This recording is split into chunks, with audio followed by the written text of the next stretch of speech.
Welcome to the Universal Tech Units podcast. Great to be here. Today we're taking a deep dive into something that's definitely been sparking a lot of conversation in the tech world, Chrome OS Flex. Now, you've probably heard of Chromebooks, right? Those, lightweight, fast, often pretty budget-friendly laptops. Yeah, they're everywhere.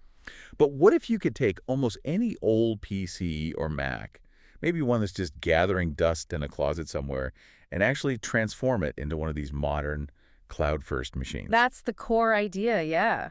That's the compelling promise of Chrome OS Flex. Exactly.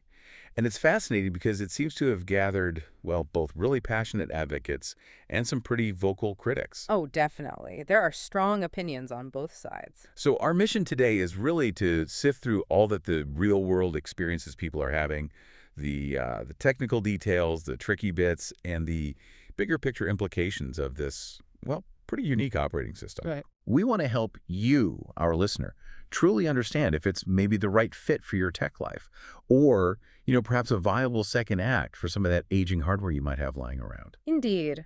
In this deep dive, we're going to meticulously explore what Chrome OS Flex truly is. We'll get into its reported benefits for reviving older hardware. That's a big one. Huge. We'll dissect the nuances of how you actually install it, which isn't always straightforward. Right. And crucially, examine the practical realities of using it day to day. What's it really like? Yeah, the pros and the cons. Exactly. And what's truly fascinating here, I think, is how it profoundly challenges our kind of traditional notions of what a computer operating system can be or even should be. It's pushing the boundaries of what's possible with existing hardware, stuff we might have written off. It's really about efficiency, longevity, and maybe rethinking obsolescence itself. Rethinking obsolescence. I like that. So let's really unpack this then. What exactly is Chrome OS Flex at its core? And how does it relate to the Chrome OS we already know from, actual Chromebooks? Okay, so at its essence, Chrome OS Flex is a free-to-download and install version of Google's desktop operating system. Free is good. Free is definitely good, and it's meticulously designed to be deployed on existing Windows PCs and Macs. Basically, it lets you refresh and repurpose older devices by turning them into what Google calls cloud-first machines. Cloud first. Okay, what does that mean in practice? So the foundational philosophy behind it, much like its parent, the original Chrome OS, is, well, it's strikingly simple but quite impactful. This cloud-first approach means the OS is intrinsically linked to internet services. Right. Your applications primarily run within the web browser or as web-based services. Your files, your settings, pretty much your entire digital life is designed to live primarily in the cloud rather than just on your local hard drive. And it really doubles down on that core philosophy of Chrome OS itself, doesn't it? The idea that for so many of us, our computer is essentially just maybe a very powerful and secure way to access the internet. That's the core bet Google made, yes. But I wonder, does that web-first approach ever feel too limiting for users? For people who might occasionally need something beyond just a browser, what are the implications of building everything around that idea? That's a key point, and it really cuts to the heart of Chrome OS Flex's design and its limitations, too, frankly. Okay. The original Chrome OS was built entirely around the Google Chrome web browser. The fundamental idea, just like you said, is that for many users, maybe most users, like students, casual home users, even certain business folks, their computer primarily serves as a gateway to the internet. Yeah, thinking about my own use, browsing, email, docs. It's mostly browser-based. Exactly. Whether it's browsing, social media, streaming, collaborating on documents, basic productivity, the web browser is often the main application running. So Google's thought was, let's streamline this. Let's make the browser the operating system.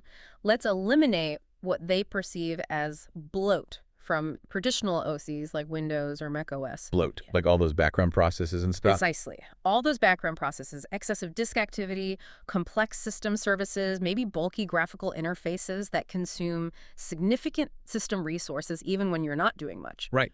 By stripping all that away, Chrome OS Flex becomes inherently reliant on web apps.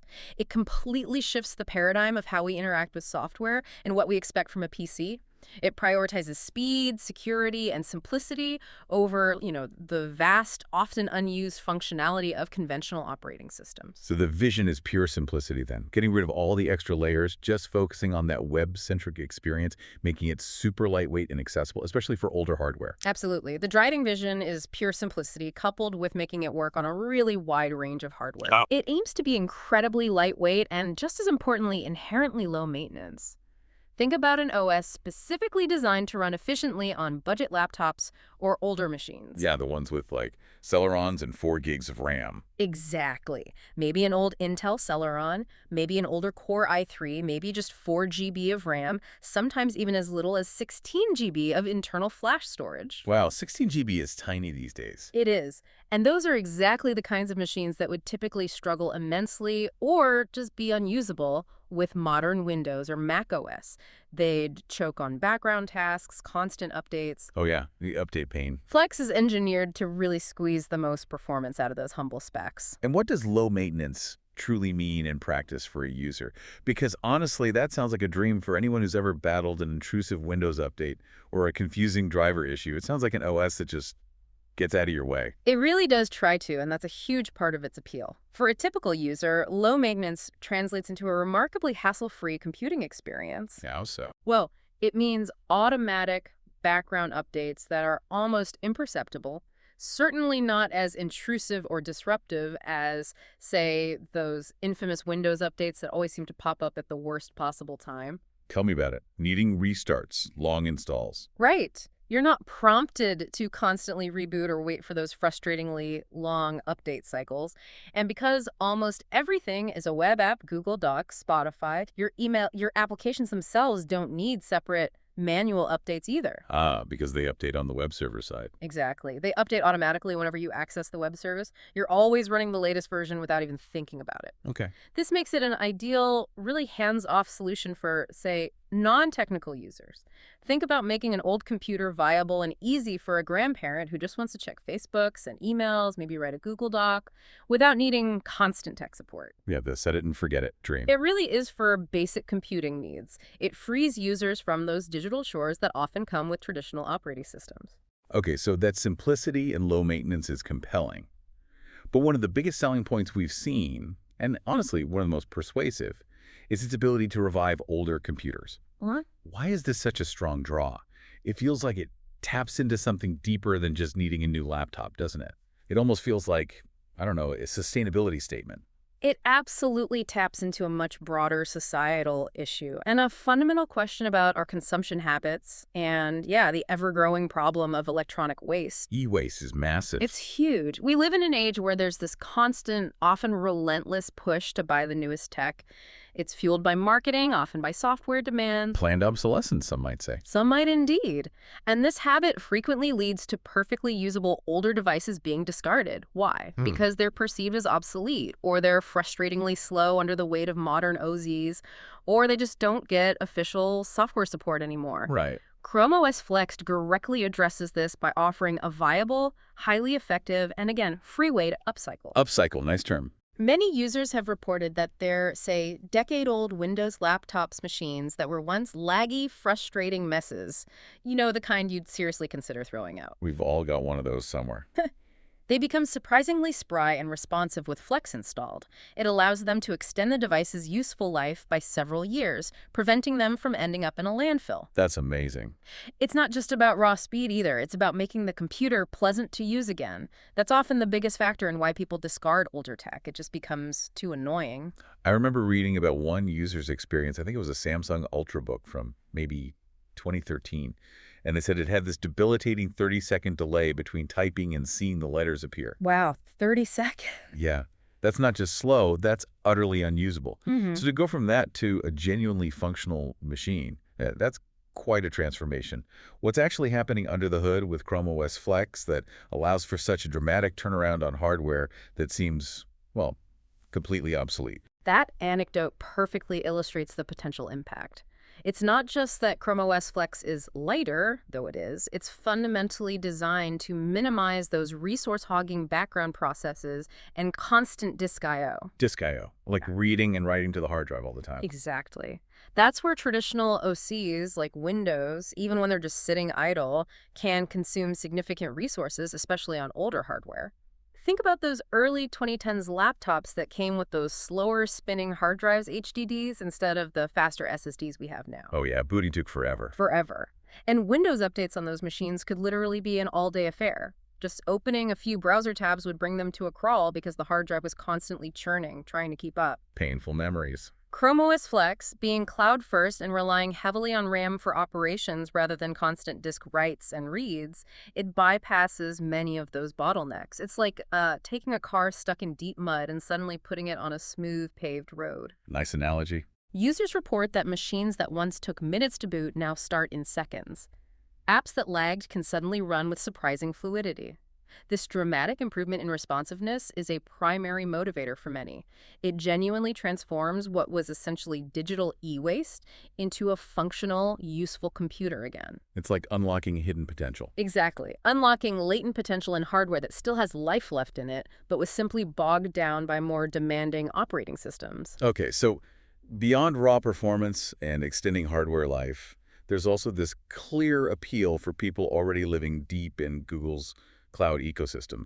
So what does Flex mean for someone who's already, all in on a Pixel phone, Google Drive, Google Workspace for everything? Ah, yes. If you're someone who uses a Pixel phone, relies heavily on Google Drive for cloud storage, or extensively uses Google Workspace apps like Docs, Sheets, Slides for productivity, then Chrome OS Flex offers an incredibly seamless and intuitive extension of that whole environment. How so? More seamless than just using Chrome on Windows. Well, the integration of Google Drive, for instance, isn't just a tacked-on app. It's deeply woven into the OS's file system. It appears like a native drive. Okay. This eliminates the kind of sometimes intrusive syncing behaviors or constant notifications some users experience with other cloud services, like maybe OneDrive in Windows 11, where it can feel like an afterthought. Right, less nagging. Less nagging. And the entire system is built around web apps, making it an incredibly natural fit for someone whose work and personal life already revolve around Google services. Your workflow just naturally transitions because the core platform is consistent. This sounds like it creates a very cohesive digital experience, almost like everything flows together effortlessly between all your devices, kind of blurring the lines between them. What are some standout examples of that cohesion in daily use? Can you give us a scenario where that flow really shines, or maybe where it still hits a snag? It does create that cohesion, and that's a huge advantage for the target user. Mm-hmm. Having 2 or more Chrome OS Flex devices, or even combining them with Android phones and tablets, creates a truly robust and interconnected personal ecosystem. Mm-hmm. Because everything's cloud-based and constantly synced, you get this level of continuity that's really beneficial. Imagine you're writing a report in Google Docs on your Flex laptop and their desk. Why? Then you have to run out for an appointment. You can just pick up your Android phone or another Flex device, open Google Docs, and literally continue typing exactly where you left off. Instantly. Pretty much instantly, yeah. Because the document is always saved and synced in the cloud. This capability effectively gives you what one user described as permanently cloned laptop. Permanently cloned laptops. I like that. Your work environment, your open tabs, your files, even your custom settings are consistent and accessible from anywhere with an internet connection. That's powerful. What's the snag, though? You mentioned a snag. The main snag, of course, is that deep reliance on Google itself and the internet connection. If Google's services happen to go down, which is rare but possible, Right. or if you're in an area with no internet access, your functionality becomes significantly limited. Most of your applications require that online connection to work fully. Offline modes exist for some things, like Docs, but it's not the default. So it really is designed for those who have fully embraced or are perhaps, as you hinted earlier, a little trapped within the Google way of computing. Exactly. The experience is truly maximized when you leverage the full breadth of Google's offerings. Drive for storage, calendar for schedule, contacts, sheets, photos, all of it. These services aren't just compatible, they're deeply embedded. They perform exceptionally well within the OS, making it feel like a natural extension of your existing digital habits. If you're coming from, say, a heavily Apple-integrated world or you mostly use Microsoft services, the learning curve and the shift in thinking will be more pronounced. Okay, that seamless integration is great for personal productivity. But the story of Chrome OS Flex, as you mentioned, extends way beyond individual convenience. It taps into one of the biggest challenges facing us today, that huge mountain of electronic waste. This is where Flex moves from just a personal tech solution to something with potentially global implications. You've hit on a crucial point there, and the numbers behind e-waste are, frankly, quite stark. The volume is enormous and growing alarmingly fast. Estimates suggest a staggering 62 million tons of electronic waste were generated globally in just 2022 alone. 62 million tons. It's hard to even picture that. It is. To put it in perspective, that's roughly equivalent to the weight of, say, 168 Empire State Buildings being discarded in a single year. Wow. It's a colossal environmental burden. It's full of hazardous materials that can leach into the ground, contribute to air pollution if not managed properly. By directly extending the life of existing devices, Chrome OS Flex actively combats this.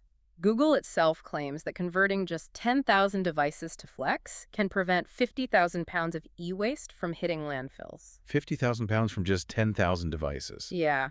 And beyond waste, it significantly cuts CO2 emissions associated with manufacturing new electronics. It saves a considerable amount of energy used in production. And the mining for materials, too, I imagine. Absolutely. It reduces the demand for raw material extraction, which often involves environmentally damaging practices like open pit mining and, regrettably, can sometimes be linked to labor exploitation in parts of the global supply chain. So it's not just about saving money for an individual or a business, which is great, but also making a tangible, positive environmental and social impact. We saw that example, Breakmasters, a business reporting they saved $80,000 by converting 78 PCs to Flex, extending their life by 5 years. Exactly. That's a powerful testament. It really makes you wonder how many forgotten laptops are sitting in closets right now just waiting for that second chance. It's almost like a digital adoption agency. I like that, digital adoption agency. It genuinely represents a win-win scenario across multiple dimensions. Individuals, families, businesses can save significant costs by not buying new hardware every few years. They turn depreciated assets back into functional tools. Yeah. And simultaneously, this practice directly contributes to reducing that vast volume of hazardous e-waste. It lessens the demand for new mining, manufacturing, all the environmental and social costs tied to that. It's a holistic benefit. Yeah. Economic, environmental, even social responsibility by making computing more accessible without generating new waste. It's a compelling argument for extending device life cycles. Okay, so we've laid out the compelling why behind Chrome OS Flex, the simplicity, the revival of old tech, the environmental angle. The next logical step for many listening might be, okay, how do I actually get this on my machine? And that process you mentioned isn't quite like installing Windows or Linux, right? It's not just downloading an ISO file. That's right. It's a bit different. And this is where Google has its own specific sort of curated method. Instead of a traditional ISO file, you download and burn with third-party tools. Like Rufus or Balena Etcher. Exactly. Instead of that, Google provides its own dedicated pathway, designed for simplicity and reliability. For Windows and macOS users, the most common way is to download Chrome's special Chromebook Recovery Tool extension. An extension for the Chrome browser itself. Yep, directly within the Chrome browser. From inside this extension, you navigate a simple list, you select Chrome OS Flex, and then the tool guides you through creating the bootable USB installer.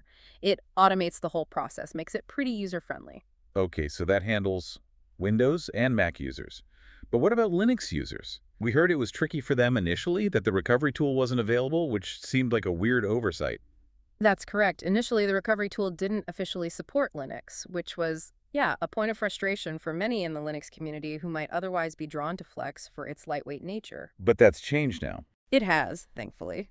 A significant and welcome update now allows Linux users to directly download a .bin file. A .bin file? What's that? It's essentially the raw disk image for Chrome OS Flex. Think of it as a complete byte-for-byte copy of the operating system, ready to be written directly to a drive. Okay. Once you download this .bin file, it's about 6 GB, You can easily flash it to a USB drive using common, well-known open source tools, like Balena Etcher, which you mentioned, that's a popular graphical tool. Yeah, that's pretty easy to use. Or for command line folks, the trusty ED utility works perfectly fine. This makes it much more accessible for the Linux community, aligning with how they usually create bootable media. Right, using the tools they know, and 6 GB file size, so you need at least an 8 GB USB stick. Definitely. An HEB drive or larger is a must. Okay, so it sounds straightforward enough once you have the right tool or method. But are there any crucial steps or things to consider before diving in and actually committing to the installation? Because, wiping your drive is a pretty big step. Definitely. There are a couple of absolutely paramount preparations that cannot be stressed enough no matter what OS you're currently running. Okay, what are they? First, and most importantly, back up all your important All files. in one rule. Absolutely critical. Installing Chrome OS Flex will completely erase your storage drive. No going back. So you need a second USB drive, an external SSD, cloud storage, whatever. Back up everything you care about first. Don't skip this unless you're intentionally wiping a blank drive. Got it. Back up first. What else? Second, it's highly recommended, I'd almost say essential for the best results, to update your computer's BIOS and chipset drivers before you install Chrome OS Flex. The BIOS. Why before? These updates are usually found on your laptop manufacturer's official support website. Updating the BIOS, that's the basic input-output system, and the chipset drivers, which control how all your hardware talks to each other, is crucial because these updates often contain vital fixes for hardware compatibility, power management, even boot security. So they help Flex recognize the hardware properly. Exactly. They ensure Chrome OS Flex can properly communicate with your specific components, your USB ports, Wi-Fi cards, CPU power states, all that stuff. Without the latest firmware, you might hit weird issues, maybe things won't work, maybe it won't even boot correctly. And it's harder to update the BIOS after installing Flex. Significantly harder, sometimes impossible, especially if the manufacturer's update tool only runs on Windows. So do it beforehand while you still have your original OS installed. That's a really invaluable tip. Update BIOS and drivers before installing Flex. Okay, now we also heard about a live environment option. What's that about and why is it so important? Sounds key for compatibility checks. It's an excellent and genuinely crucial feature, especially given that hit-or-miss hardware compatibility we keep mentioning. Right. Before you commit to the full installation that wipes your internal drive, you can boot Chrome OS Flex directly from the USB installer you created and run it as a live system. So it runs just off the USB stick. Exactly. It operates entirely from the USB drive without making any permanent changes to your computer's internal hard drive or SSD. It allows you to thoroughly test its compatibility with your specific hardware before you commit. You can check if fundamental things work, your webcam, your touchpad, Wi-Fi, Bluetooth, sound, display output. All the essentials. All the essentials. This is critical because despite its broad design, universal compatibility just isn't guaranteed across the huge variety of PCs and Macs out there. This live test helps you avoid that horrible situation where you've wiped your drive only to find your Wi-Fi doesn't work, leaving you with a half-broken machine. Yeah, that would be frustrating. So it's the ultimate try before you buy, or try before you wipe in this case. Exactly. Try before you wipe. That's the mantra here. Okay, so assuming that live environment test goes, well, everything seems compatible, Wi-Fi connects, touchpad works, big sigh of relief. Yeah. What's the actual installation process like once you decide to commit? Is it still simple, or does it get more complicated then? Happily, yes. After booting from the USB and deciding, okay, let's do this, the actual installation process itself is remarkably simple and streamlined. How quick are we talking? Often just a few clicks, and typically completes in around 10 minutes, which is significantly faster than installing Windows or even many Linux distributions. Wow, 10 minutes is fast. It is. You'll be prompted to sign in with your Google account, connect to Wi-Fi, and then boom, you're generally up and running. And does it sync your stuff? Yeah, that's a neat feature, especially if you're already in the Google world. If you're already logged into Chrome on another computer, Chrome OS Flex will automatically sync your settings, your bookmarks, browser extensions, even local files stored in Google Drive. Gives you a very familiar and personalized experience right from the start, minimizing setup hassle. That sounds incredibly user-friendly and quick. Yeah. But are there any hidden complexities, especially for more advanced users who might want to do something like, say, dual booting Flex with Windows, or maybe custom partitioning their drive? Or is it strictly a one-size-fits-all wipe and install approach? Ugh, that's where a notable limitation pops up, and it can be a significant point of frustration for advanced users. Okay, what is it? There's a distinct absence of custom disk partitioning options in the installer. Unlike a Windows or Linux installer that lets you resize partitions, create new ones, choose where to install, Flex's installer is designed for simplicity above all else. So no manual partitioning. Nope. Which means if you were hoping to dual boot Chrome OS Flex alongside another OS like Windows or your favorite Linux distro, it becomes considerably more annoying and much less straightforward. How would you even do it then? You often end up having to install Flex first, letting it take over the entire primary drive. Then you'd have to attempt some complex, often unsupported workarounds to shrink its partition and install the other OS afterward. It's messy. And Google doesn't officially support dual booting. No. Officially, Google explicitly states that Chrome OS Flex cannot dual boot with other operating systems and will, in fact, erase the entire primary drive during installation. Right. So for anyone looking for a multi-OS setup on a single drive, this is a definite gotcha. It's a design choice that clearly prioritizes simplicity for the average user over flexibility for the power user. Okay, that's a really important limitation to know about. So moving on to the experience after installation. We've heard repeatedly that Flex breathes new life into old hardware. But what do real-world experiences tell us about its actual performance across different types of machines? From the truly ancient ones to maybe surprisingly capable older laptops. Is it always a magic bullet? The feedback from users is definitely quite varied. It really highlights that hit-or-miss nature of hardware compatibility, even beyond just basic functionality. It's certainly not a magic bullet for every single piece of hardware out there. Right, that live test is key. Absolutely. For instance, one user shared their frustration. An old Windows 7 laptop just got stuck on the Chrome OS splash screen, refused to boot further even though it met the minimum specs on paper. Ugh, that's annoying. And on the other end of the spectrum, a powerful modern gaming laptop, an Asus RO Zephyrus M16, well, the installer wouldn't even recognize its SSD drive. Couldn't install Flex at all. Even on a high-end machine. Yep. Although, interestingly, the user said the live environment on that same gaming laptop was described as super snappy, running off the USB stick on its nice 2K display. But then they had nagging Wi-Fi issues even in the live environment. Huh.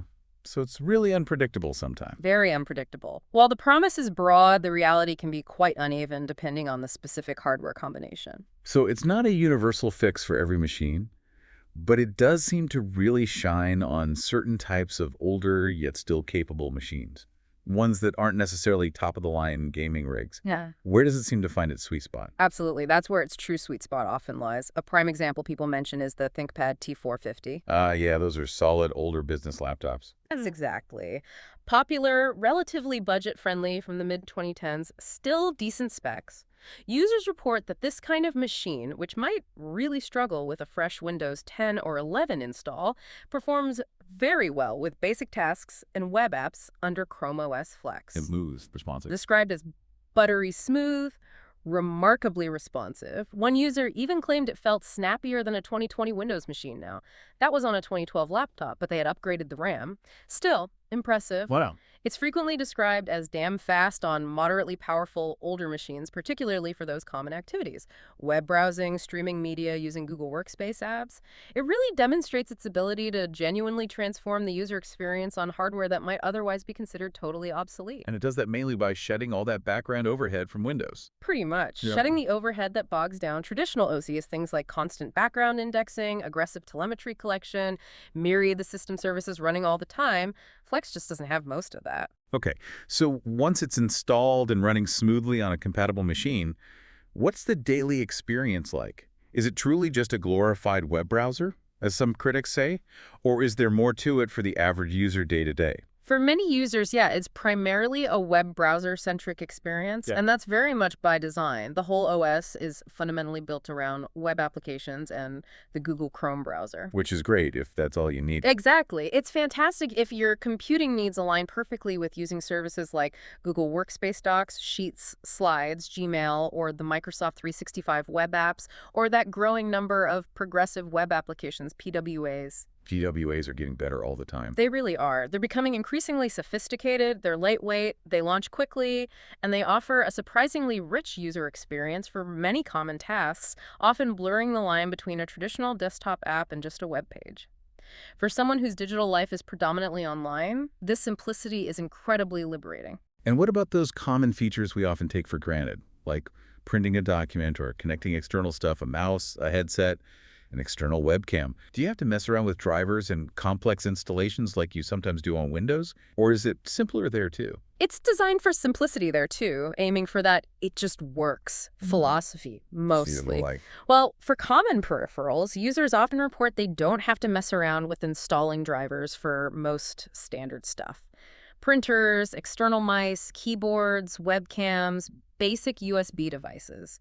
They're generally recognized and ready to use as soon as you plug them in, much like on a traditional Chromebook. plug and play. Exactly. That plug-and-play capability contributes significantly to its low-maintenance appeal, especially for less technical users who might be intimidated by driver hunting or troubleshooting hardware. For standard peripherals, it largely just works out of the box, reinforcing that user-friendly nature. Where it gets tricky is more obscure or specialized hardware.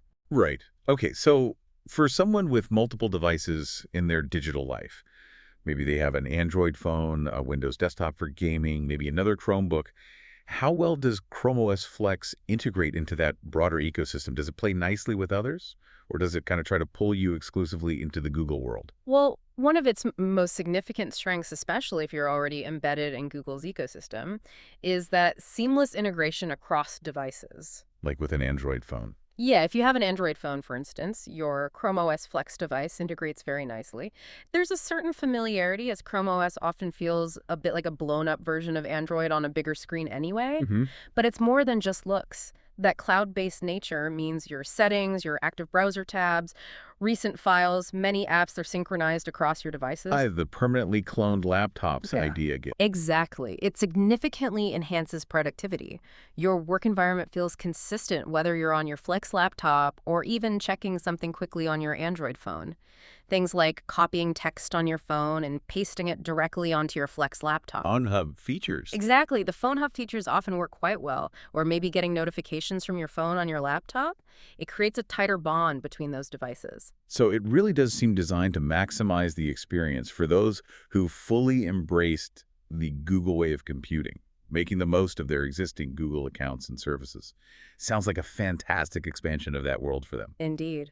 The experience is truly optimal for those already deeply tied, or as some might joke, trapped into the Google suite. Using Drive extensively for storage, calendar, contacts, sheets, photos, all of it. These services aren't just compatible, they are deeply embedded and perform exceptionally well. It feels like a natural, intuitive extension of your existing digital habits. The more you lean into Google services, the more seamless and powerful the Flex experience becomes. That's where its design truly shines. Okay, we've talked a lot about what Chrome OS Flex can do, and it sounds pretty compelling for certain use cases, especially that hardware revival aspect. Mhm. But here's where it gets really interesting, I think, where the practical realities might bite. What are its key limitations? What can it not do that a traditional OS might, especially around software compatibility? This is arguably the biggest hurdle for many potential users, and it's absolutely critical to understand this before committing. Unlike official Chromebooks, the ones manufactured with Google's specific hardware requirements, security chips, all that. Right, the ones you buy as Chromebooks. Exactly. Chrome OS Flex devices installed on existing hardware do not support Android apps from the Google Play Store. No Android apps at all. That's huge. It's a massive difference. It means you miss out on that vast ecosystem of mobile applications that could otherwise extend functionality significantly. Think about advanced Google Photos features, or maybe Adobe Lightroom Mobile, Things you can get on a regular Chromebook. things you can get on many official Chromebooks via the Play Store, yes. They are simply not accessible on Chrome OS Flex. And this isn't just, a software switch Google could flip easily. What? It's a fundamental architectural difference.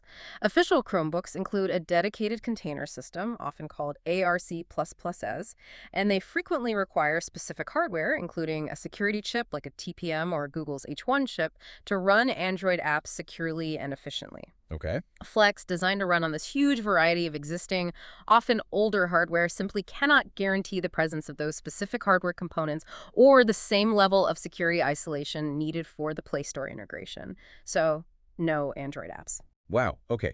So if you can't run Android apps, you're strictly limited to web apps and potentially Linux apps as workarounds, right? Yeah. You definitely can't just install a standard Windows program like a .exe file. That's a massive restriction for some folks. Yes, that's absolutely correct. No running .exe files or similar Windows or macOS executables directly, period. Hmm. So if you rely on specific Windows-only or macOS-only software for your work, for creative tasks like heavy video editing or graphic design, or for serious PC gaming, Chrome OS Flex is simply not a direct replacement. Right? And while web apps are getting better, as we said, offering alternatives for basic photo editing, word processing, even some coding, they often lack the advanced features, the deep offline capabilities, or the specialized functions found in full desktop applications. Like Microsoft Office. Exactly.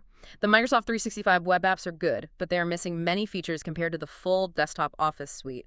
Even popular communication apps like Discord, its web version, lacks features like system-wide push-to-talk, which can be a daily annoyance for gamers or streamers. Yeah, little things that add up. They do. So while the web ecosystem is vast, it doesn't always offer a perfect like-for-like replacement for every traditional desktop application need. Okay. Now, many power users, especially those familiar with Linux, might hear no Android apps and think, okay, fine, I'll just run Linux apps then. That'll solve my software needs for things like GIMP or maybe a more powerful code editor or a different browser. Is that a viable workaround? Or does that come with its own set of challenges? Chrome OS Flex does offer the ability to enable a Linux development environment, often called crustini. And theoretically, yes, this opens up access to a wide range of Linux applications installable via the command line, typically using apt. So you can install stuff from Debian repositories. Generally, yes, it runs a Debian container underneath. However, the reality is that compatibility can be quite, well, the word users often use is haphazard. Haphazard. Yeah. How so? While some popular apps like GIMP, the open source image editor, might work reasonably well, maybe with only minor menu bugs or occasional visual glitches, others have been reported as much more problematic. Like what? Kdenlive, for example, a pretty comprehensive open source video editor, users have described trying to install it via apt as a nightmare, citing flickering issues, instability, or it's simply not working at all unless they hunt down and use an app image version instead. Appage. That's like a self-contained package. Right. It bundles dependencies, sometimes bypassing system library issues. But the point is, the standard installation doesn't always work smoothly. It highlights the inconsistency. You might find a Linux app that works perfectly, or one that barely functions, or one that doesn't launch at all. It's not guaranteed. Okay, so compatibility is iffy. What about performance for those Linux apps that do work? Do they run at native speed, or is there a penalty for running them inside Chrome OS Flex? Because for demanding apps, that difference could be critical. That's another really important consideration, and it directly impacts their viability for power users. The Linux applications run within a virtual machine, a sandbox container environment on Chrome OS Flex. Right, not directly on the hardware. Exactly. This virtualization layer introduces a certain amount of overhead. Resources have to be shared and translated between the host OS, Flex, and the Linux guest container. This inherently incurs a performance penalty. How much of a penalty? It varies, but they typically won't run as fast or as efficiently as they would on a native Linux distribution installed directly on the same hardware. For high-performance tasks, serious graphic design, intense gaming, professional video editing, even with Linux apps as an option, Chrome OS Flex is often deemed, technically possible, but good luck. Huh. Not exactly confidence-inspiring. No. And for gaming specifically, experiences are generally reported as quite poor. One user mentioned Steam games like Splitgate showing a dismal 1 FPS. 1 frame per second? Ouch. Yeah. And CSGO, a very popular competitive shooter, apparently wouldn't even load at all. So while the option to run Linux apps is there, it's definitely not a panacea for demanding software needs and often comes with significant performance compromises. Don't expect it to turn your old laptop into a Linux powerhouse. Okay, that's very clear. Uh-huh. Linux support is a bonus, but maybe not a primary reason to switch if you have demanding needs. Now, we touched on this earlier with the live test, but it seems hardware compatibility, even beyond just performance, can be a real sticking point. Yeah. What specific issues do people face, and why is it so difficult to predict what will and won't work perfectly? Yeah. Despite being designed for a wide range of devices, Flex doesn't guarantee everything will work perfectly, even if the machine boots up okay, while many non-certified models might, surprisingly, function flawlessly. Which is great when it happens. It is, but others can have critical components fail entirely, making the whole experience frustrating or unusable. Users have reported significant issues, like Wi-Fi drivers just not working on specific gaming laptops or even some mini PCs. which is a deal breaker for a cloud OS. Total deal breaker. Other common features found in laptops, like fingerprint readers for login, Yeah, those are convenient. or specific touchpads with advanced multi-touch gestures, or even the auto-rotate functionality on convertible 2-in-1 laptops have all been reported to fail sometimes. And you can't just install a driver like on Windows. Generally, no. That's the core problem. Chrome OS Flex uses a more locked-down integrated driver model. You can't just fix it with a driver install in most cases. If a component isn't innately supported by the kernel and drivers included with Chrome OS Flex itself, it may simply never work. Leaving you stuck with a partially functional device. Exactly. And the difficulty in predicting this stems from the sheer mind-boggling variety of proprietary drivers and chipsets used by PC manufacturers over the years. Google simply can't provide or test universal open-source drivers for every single component ever made. Right. Too many variables. Way too many variables. So that try before you install approach with the live USB environment is genuinely critical here, maybe more so than with almost any other operating system. It's not just a recommendation, it's basically a necessity if you want to avoid headaches. Absolutely. It cannot be overstated. The official certified models list from Google. It's a good starting point, gives you some confidence if your device is on it. But many devices aren't on the list. Exactly. So even if your device is on the list, or more commonly if it isn't, running that live USB test is not just recommended, it's essential for your specific machine. It's the only hands-on way to confirm basic functionality of your crucial components, Wi-Fi, input devices, sound, camera, before you wipe your existing OS. It's the only reliable way to know for sure. It's the only reliable way to assess compatibility for your unique machine and avoid potential frustration, or worse, ending up with a less functional computer than you started with. It saves immense headaches down the line. Do the live test. Okay, message received loud and clear.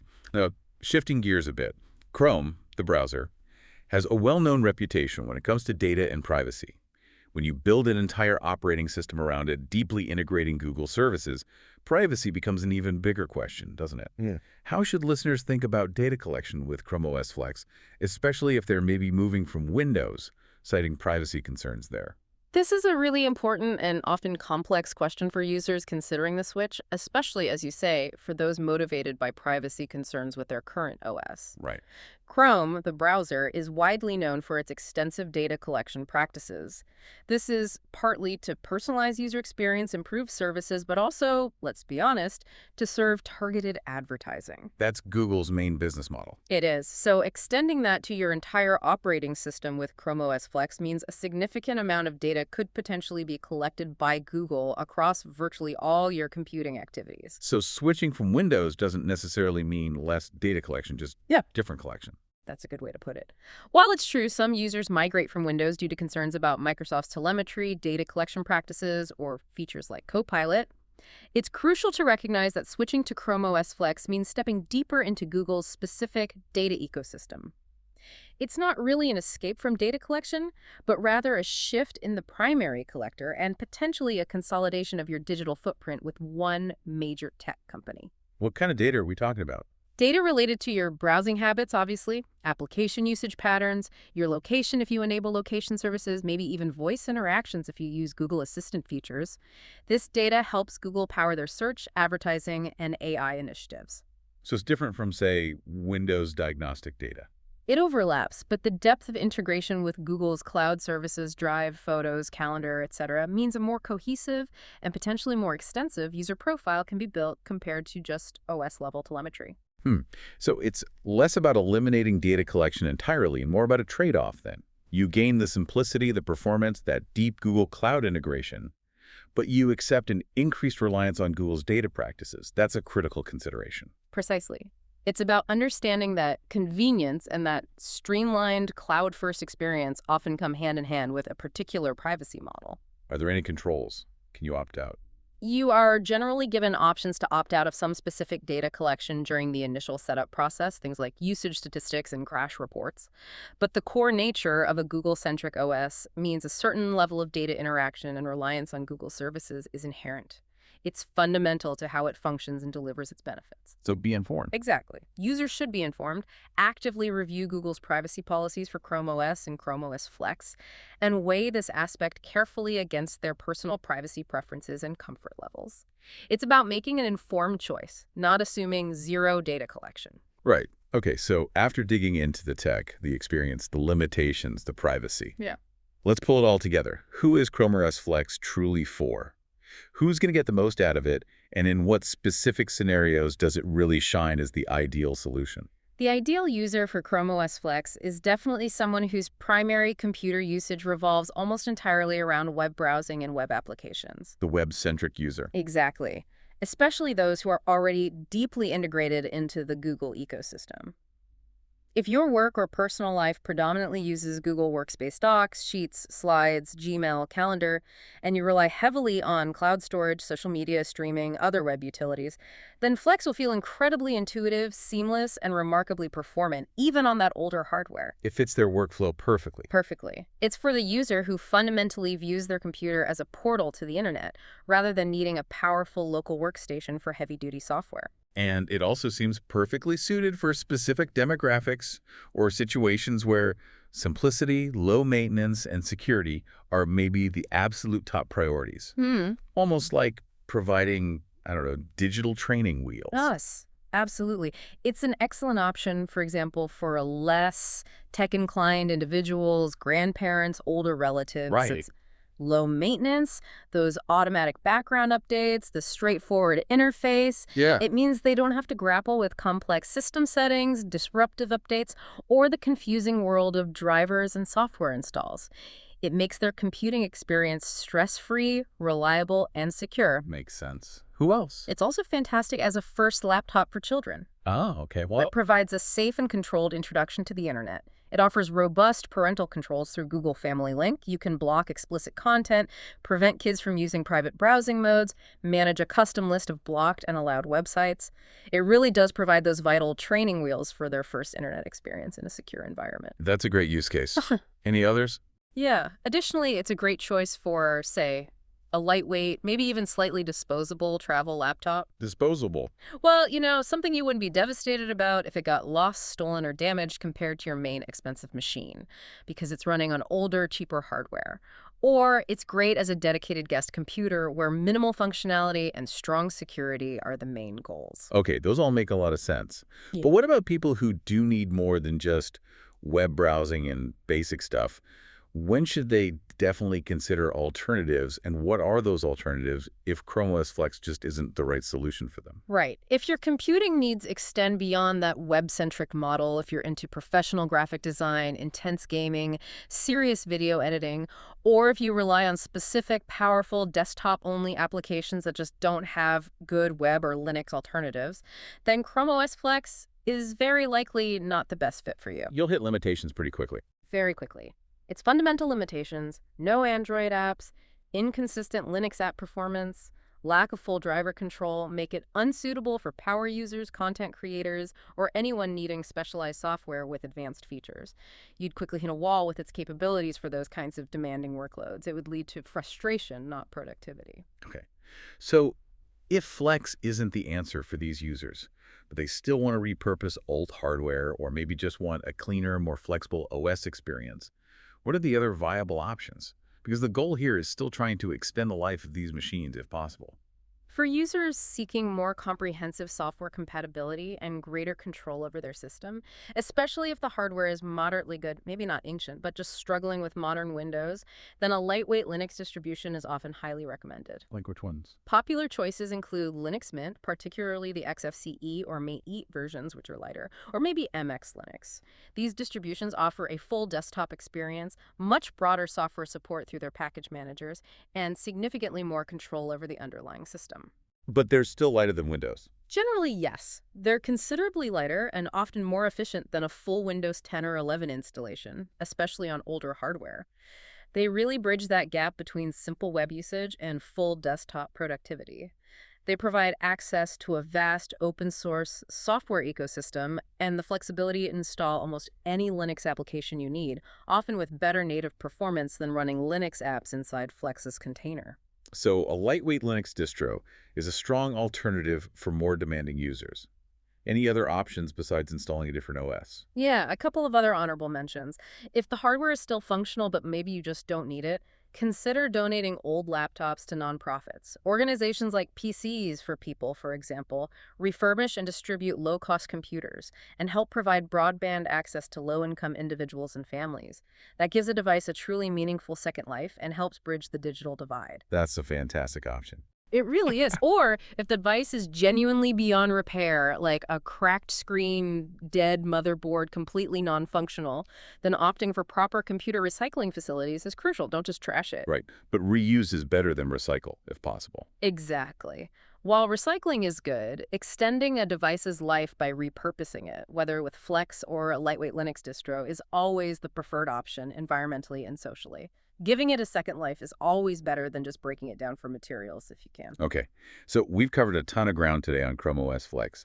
It seems clear it really does have the power to breathe new life into aging machines, offering that clean, fast, secure, cloud-based experience, but mainly for users who fit its specific mold, right? Those with a very web-centric workflow. Indeed. It truly excels for those web-centric users, people deeply embedded in the Google ecosystem, and perhaps most notably, for giving old devices that second, often surprisingly spry, life. But as we've dug into, its inherent limitations in software, especially the lack of Android apps, combined with that hit-or-miss hardware support. It means it's definitely not a universal solution for every person or every computing need.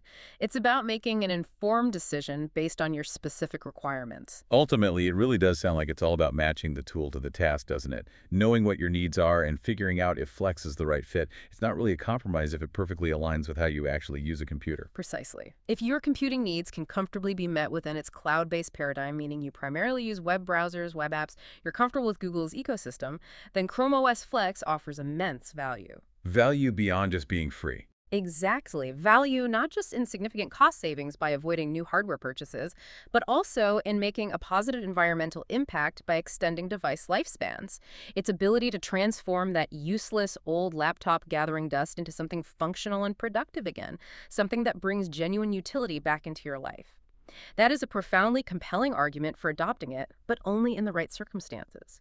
It fundamentally redefines the potential life cycle of personal computers for a pretty substantial user base. So for you, the listener, thinking about this, the ultimate question isn't just, is Chrome OS Flex good?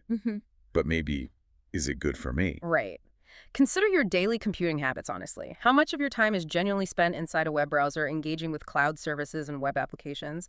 And how much truly relies on specific, powerful desktop software or local applications that just don't have a viable web or Linux alternative that works well enough for you? It's a self-assessment.